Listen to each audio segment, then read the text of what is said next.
रामपुर गांव के कोने पर एक पुराना नीम का पेड़ खड़ा था। उसी पेड़ के नीचे अमित रोज सुबह अपना छोटा सा दाल चावल का ठेला लगाता था। ठेले पर एक बड़ा भगोना दाल का, एक भगोना चावल का और 2-4 कटोरियां। दिन भर मुश्किल से 5-6 ग्राहक आते थे। उस दिन भी धूप तेज थी। अमित अपने ठेले के पास बैठा सोच रहा था कि आज फिर कितना कम धंधा हुआ।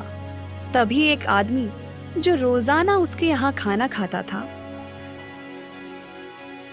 अरे अमित भाई, तुम ये ठेला जलाकर घर कैसे चलाते हो? क्या बताऊं भैया, मुश्किल से घर का खर्च निकलता है, ऊपर से पुराना कर्ज भी है। अब तो बस इसी में गुजारा कर रहे हैं। अरे यार, दाल चावल बेच के क्या कमाओगे? कभी कुछ नया बनाने का सोचा? नहीं भैया, दूसरा कुछ बनाना आता ही नहीं। खेत भी नहीं है कि खेती करूं। जो आता है वही बेच रहा हूं। देख भाई, अगर आगे बढ़ना है ना तो कुछ अलग करना पड़ेगा। लोग नए स्वाद के पीछे जाते हैं। सच कह रहा था वो। आखिर क्या बनाऊं जो लोग पसंद करें और अच्छा दाम भी मिले। उसी समय एक महिला अपने छोटे बेटे का हाथ पकड़कर आई। चल बेटा, दाल चावल खा लेते हैं। नहीं माँ, मुझे दाल चावल नहीं चाहिए, मुझे बिरयानी खानी है। बेटा, यहाँ बिरयानी नहीं मिलती और वो बहुत महंगी भी होती है।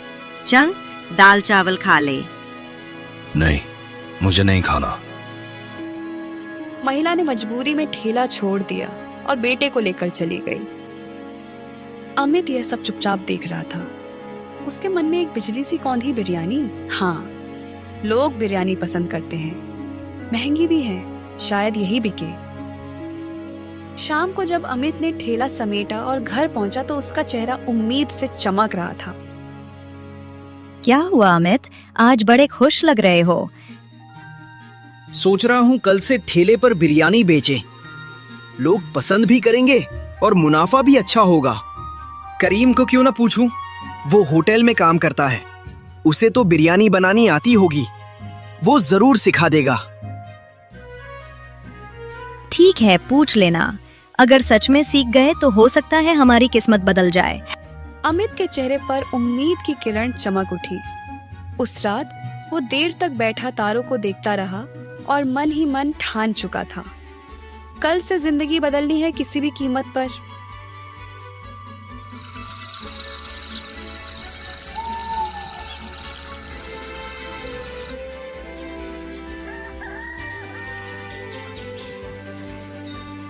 अगली सुबह अमित सूरज निकलने से पहले ही उठ गया। चेहरे पर उत्साह साफ झलक रहा था। जल्दी जल्दी नहा धोकर उसने कपड़े पहने और अपने दोस्त करीम के घर की ओर चल पड़ा। गांव की पगडंडी पर हल्की हल्की धुंध थी, मगर अमित के कदमों में एक नई उम्मीद की रफ्तार थी। करीम के घर पहुंचते ही दरवाजे पर दस्तक दी। अरे अमित, बड़े दिनों बाद आए हो भाई। हाँ यार, काम के चक्कर में समय ही नहीं मिल पाया। सोचा आज आकर तुमसे कुछ जरूरी बात कर लूं। क्या बात है? चेहरे से तो लग रहा है कोई बड़ा फैसला लेने वाले हो।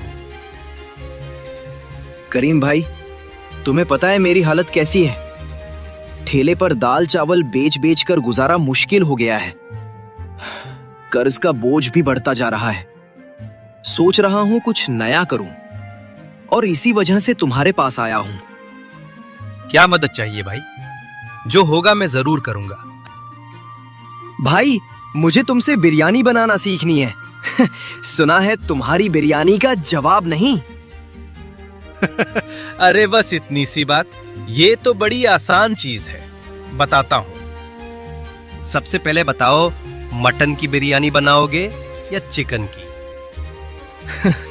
मटन की। गांव में लोग मटन ज्यादा पसंद करते हैं। ठीक है।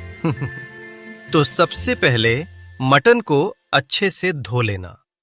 फिर उसमें दही, लाल मिर्च पाउडर, खड़े मसाले, तेल, हरी धनिया और पुदीना डालकर अच्छी तरह मिक्स कर दो।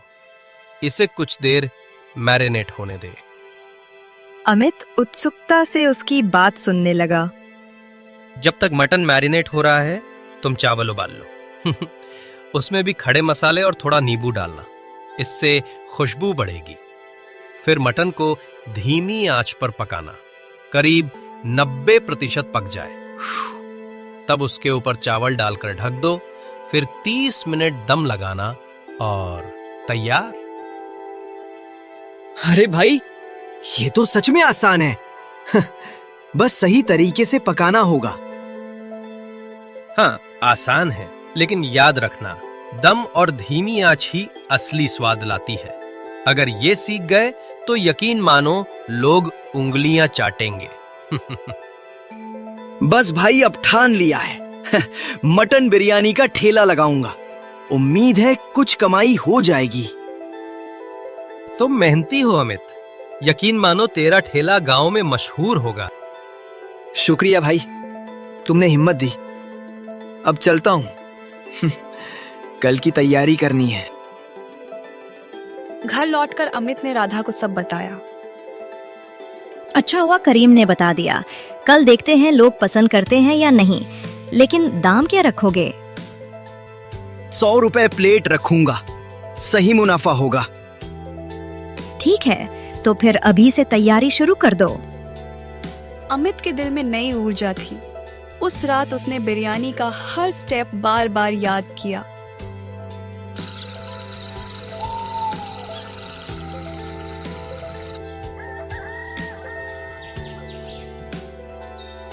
सुबह होते ही अमित ने जल्दी जल्दी नहा धोकर काम शुरू कर दिया। उसके चेहरे पर अब पहले जैसी थकान नहीं, बल्कि उम्मीद की चमक थी।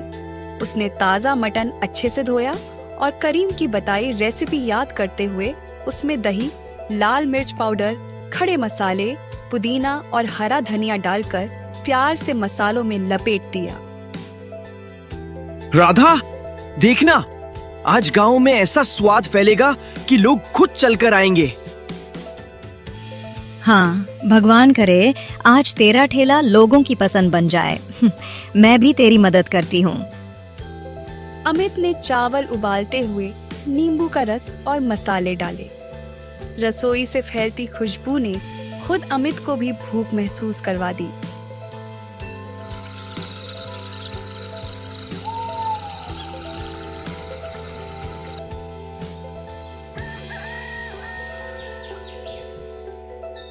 बड़े बड़े हांडों में बिरयानी भरकर उसने ठेला सजाया और गांव के मुख्य चौराहे पर पहुंच गया।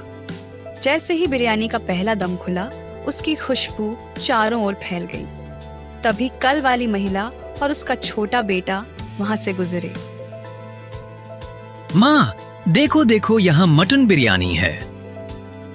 अरे हाँ, यहाँ बिरयानी, वो भी मटन की। चलो आज खाते हैं।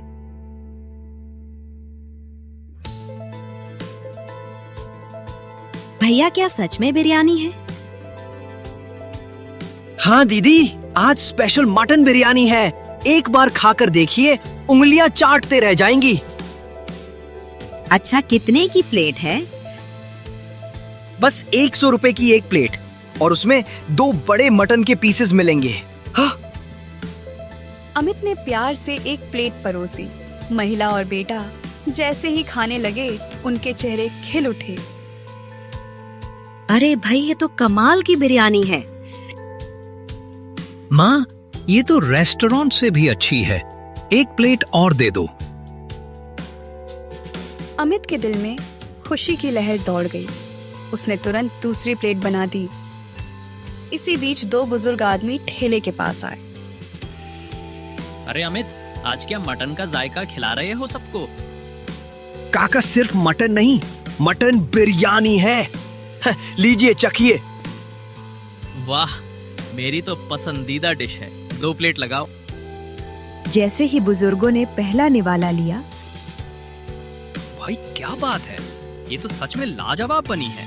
और ये मटन इतना मुलायम कि मुंह में ही घुल रहा है। मसालों का स्वाद तो गजब है। धन्यवाद काका, आपकी दुआ से ही तो ये सब है। धीरे धीरे ठेले पर भीड़ बढ़ने लगी। लोग खुशबू से खींचे चले आ रहे थे। अमित अपनी पूरी बिरयानी बेची और घर आकर अपनी पत्नी को सारी बात बताई। आज तो चमत्कार हो गया। एक दिन में उतनी कमाई हुई जितनी महीने भर में नहीं होती थी। सच, वाह भगवान, अब तो हमारा सारा कर्ज उतर जाएगा। तेरा ठेला मशहूर हो गया। हाँ राधा, आज लगा कि मेहनत और सही सोच से जिंदगी सच में बदल सकती है। उस रात अमित और राधा के चेहरे पर संतोष की मुस्कान थी। घर में खुशबू बिरयानी की नहीं, सपनों के सच होने की थी। धीरे धीरे अमित की बिरयानी का ठेला रामपुर गांव में मशहूर हो गया। अब वो सिर्फ ठेले वाला नहीं, सबकी पसंदीदा बिरयानी वाला अमित बन चुका था। गरीबी और कर्ज की जगह उसके घर में अब खुशियां और तरक्की की खुशबू फैल चुकी थी।